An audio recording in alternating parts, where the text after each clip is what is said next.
Hello everyone, मैं विनोद स्वरूप, आपका language coach. New way of learning, easiest way of learning के आज के इस वीडियो में आपका स्वागत करता हूँ। कॉम्प्लेक्स सेंटेंसेस के एडवर्ब क्लॉज को हम डिस्कस कर रहे थे, उसका एक वीडियो अब तक पहले जा चुका है और डिस्क्रिप्शन में उसका लिंक है, आप उसे देख सकते हैं। पहले वीडियो में हम टाइम, प्लेस, मैनर, रीज़न तक डिस्कस कर चुके थे और आज हम नेक्स्ट के डिस्कस करेंगे। सबसे पहले हम देखते हैं रिजल्ट। रिजल्ट में दो ही कंजक्शन है, so dash dash dash that और सच डैश डैश डैश दैट। ये डैश लगाना बहुत ज़रूरी है, ये कोरिलेटिव कंजक्शंस कहलाते हैं। सो दैट का मीनिंग है इतना की, he is very weak, he can not walk. Very की जगह हम सो का यूज़ करेंगे, he is so weak that he can not walk. Next है सच दैट, इतना की। It was a hot day, we decided to stay indoors. बहुत गर्मी थी, हमने सोचा कि हम घर में ही रहेंगे। It was such a hot day that we decided to stay indoors. इतनी गर्मी थी कि हमने डिसाइड किया कि हम घर में ही रहेंगे। इसमें इतना ही कह सकते हैं, ऐसा भी कह सकते हैं, ऐसी गर्मी थी कि हमने डिसाइड किया कि हम घर में ही रहेंगे। नेक्स्ट है पर्पज़। पर्पज़ में कंजक्शंस जो होती हैं दो तरह के होती हैं, तीन कंजक्शंस हैं टोटल, बट दो टाइप्स में डिवाइडेड है वो। जैसे इसमें पहली कंजक्शन है सो दैट, ताकि या जिससे कि। दूसरी है इन ऑर्डर दैट, ताकि या जैसे कि। दोनों का मीनिंग सेम है, लेकिन इनके साथ मे या माइट का यूज़ होगा according to tense. Present tense है तो मे, पास्ट टेंस है तो माइट। ये मैंडेटरी है, एरर में भी बहुत आता है ये रूल, ये आपको ध्यान रखना है कि सो दैट एक साथ, कोरिलेटिव वाला सो दैट नहीं, वो डैश डैश वाला है, ये बिना डैश वाला है, ये एक साथ आएगा सो दैट, ये ध्यान रखेंगे आप। He worked hard, he wanted to pass, उसने मेहनत की, वो पास होना चाहता था। He worked hard so that he might pass. Worked second form है, इसलिए हमने माइट का यूज़ किया है। नेक्स्ट देखिए, इन ऑर्डर दैट में क्या है, she comes she wants to study. वो आती है, वो पढ़ना चाहती है, तो she comes in order that she may study. वो आती है ताकि वो पढ़ सके। तो ये भी ध्यान रखने की बात है कि प्रेजेंट है तो मे और पास्ट टेंस है तो माइट। नेक्स्ट इसका जो कंजक्शन है वो है लेस्ट। लेस्ट में होता है कहीं ऐसा ना हो। Walk carefully you may fell down, walk carefully लेस्ट you should fell down. मतलब ध्यान से चलिए, कहीं ऐसा ना हो कि आप गिर पड़ें। लेस के साथ शुड का यूज़ होता है, ये मैंडेटरी है। ये भी एरर में होता है कि शुड को हटा के वुड लगा देंगे, कुड लगा देंगे, मे लगा देंगे, माइट लगा देंगे, वो गलत है। लेस के साथ शुड ही आएगा, ये ध्यान रखें। नेक्स्ट है कंट्रास्ट। कंट्रास्ट अपोजिट होता है, जैसे हम कंट्रास्ट कलर के कपड़े पहनते हैं ना, डार्क के साथ लाइट, लाइट के साथ डार्क, कंट्रास्ट। दो और ऑल दो, दो का मीनिंग होता है यद्यपि। She was tired she kept working, she was tired दो शी केप्ट वर्किंग। इसमें दो का मतलब यद्यपि, यद्यपि मीन्स फिर भी, मतलब वो थकी हुई थी फिर भी वो उसे काम करना जारी रखा। ऑल दो, तथापि या हालांकि, ये नेगेटिव के लिए यूज़ होता है। It was raining we went for walk, although it was raining we went for walk. हालांकि इतनी बारिश हो रही थी फिर भी हम गए घूमने, मतलब इन स्पाइट ऑफ, बजाय उसके कि घर पे बैठे हैं बारिश में घूमने निकल गए।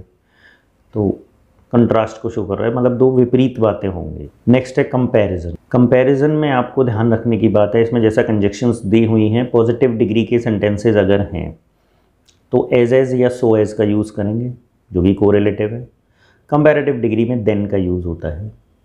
डिग्री क्या होती हैं, एग्जेक्टिव्स में जब हम क्वालिटी को कंपेयर करने की कोशिश करते हैं, जैसे गुड, बेटर, बेस्ट, तो ये डिग्रीज कहलाती हैं। तो जैसे इसमें है एज अर एज, जितना उतना। Raj is tall, Om is equally tall. तो राज लंबा है, ओम उतना मतलब बराबर है उसके, इक्वली लिखा है। तो राज इज़ एज टॉल एज ओम, राज उतना ही लंबा है जितना कि ओम। सो एज, उतना या जितना, ये नेगेटिव में यूज़ होता है सो का। Riya is active, Tina is not so active.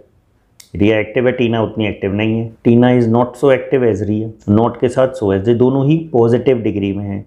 अब हम बात करेंगे कंपैरेटिव डिग्री में। सेम एग्जांपल है जैसे ऊपर दिया हुआ है, Om is not taller than Raj. जैसे ऊपर जो सेंटेंस है ना, Raj is tall, Om is equally tall, तो हम इसे बना सकते हैं Om is not taller than Raj. Om जो है वो राज से लंबा नहीं है, यानी बराबर है।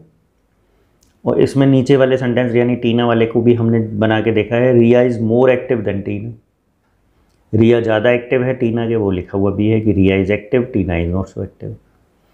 तो दोनों एग्जाम्पल्स को ही हमने देन के थ्रू कनेक्ट करने की कोशिश की है। और लास्ट में आता है condition.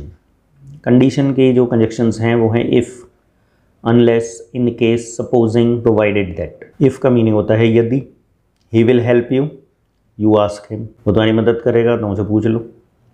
If you ask him he will help you, अगर तुम पूछोगे तो मदद करेगा। अनलेस, यदि नहीं, he will not help you, you don't ask him, तुम उससे मत पूछो, मदद नहीं करेगा। If you do not ask him he will not help you, अगर पूछोगे नहीं तो मदद नहीं करेगा। Unless you ask him he will not help you. अब आप इसमें देखिए इफ़ और not is equal to unless, इसमें इफ़ और डू नॉट की जगह पर हमने अनलेस को यूज़ किया। तो इफ़ से भी सेंटेंस बन सकता है, इफ़ से अगर बनेगा दोनों तरफ नॉट लगेगा, और अनलेस लगेगा तो एक तरफ तो नॉट रहेगा, एक तरफ नहीं रहेगा। लेकिन जिस क्लॉज में अनलेस लगता है उस क्लॉज में नॉट नहीं होता है, क्योंकि अनलेस अपने आप में ही नेगेटिव है। इन केस यानी अगर, take umbrella it may rain, take umbrella in case it rains, umbrella ले लो अगर बारिश हो गई तो। सपोजिंग का मतलब है मान लो। You won a lottery what would you do, supposing you won a lottery what would you do, मान लो तुम्हारी लॉटरी निकल आई फिर क्या करोगे। कंडीशन है, अगर ऐसा हुआ तो क्या करोगे, वैसा हुआ तो क्या करोगे, मतलब दो बातें होंगी इसमें, कंडीशन है, एक होगी तो दूसरी होगी, एक पहली नहीं हुई तो दूसरी नहीं होगी। नेक्स्ट है प्रोवाइडेड दैट, बशर्ते you finish your homework you can go to the party, homework ख़त्म कर लो पार्टी जा सकते हो। You can go to the party provided that you finish your homework, मतलब पार्टी में जा सकते हो बशर्ते तुम अपना होमवर्क कंप्लीट कर लो। तो ये बशर्ते का मीनिंग निकालता है प्रोवाइडेड दैट। तो ये सारी चीज़ें कंडीशन को रिप्रेजेंट कर। आई होप ये एडवर्ब क्लॉज आपको समझ में आए होंगे। अगर कोई प्रॉब्लम है, कोई डाउट है, तो आप सबसे पहले तो जितने वीडियोस हैं उन्हें देखें। इन केस फिर भी प्रॉब्लम है तो feel free to drop in the comment box, आप कमेंट में क्वेश्चन ड्रॉप कर सकते हैं। I will be glad to answer it, मुझे बड़ी खुशी होगी कि मैं उसे आंसर करूँ। आज के वीडियो के साथ ही हमारा जो लेसन चल रहा था सिंथेसिस का, simple sentences, compound sentences, complex sentences, उनके सारे रूल्स हमने डिटेल में स्टडी किए हुए हैं। डिस्क्रिप्शन में उसका लिंक है, चैनल पर प्लेलिस्ट है सिंथेसिस के नाम से, उसमें सारे वीडियो लाइन से हैं। Go and check out. If you have any problem drop immediately in the comment box. Keep learning, keep watching, and don't forget to subscribe my channel. Thank you.